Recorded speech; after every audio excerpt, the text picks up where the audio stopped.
Kaya sa lahat na nakikinig ng mga anak, habang buhay ang magulang nyo, mahalin nyo. Wala kayong maigaganti na anumang physical na bagay sa hirap ng magulang, kasi yung magulang yun ang kinasangkapan ng Diyos para tayo umiral sa mundo. Meron tayong tinatanaw na utang na loob. Na pag-aral ka, hindi ka na pag-aral, hindi mabait ang magulang mo, masama ang magulang mo para sa'yo, pero yun lumaki ka lang. Marami siyang ginawa para sa'yo.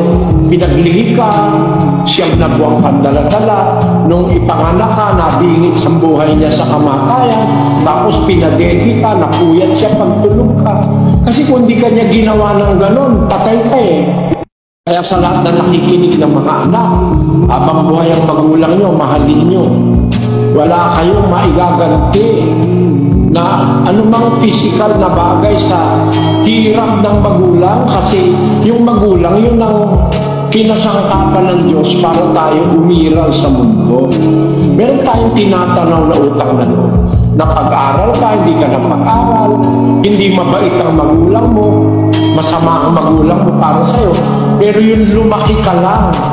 Marami siyang ginawa para sa'yo. Pinaglihi ka, siyang nabuwang pandaladala, nung ipanganak ka, nabingit sa buhay niya sa kamatayan, tapos pinadedi ka, napuyat siya pagtulog ka. Kasi kung di ka niya ginawa ng ganon, patay ka eh.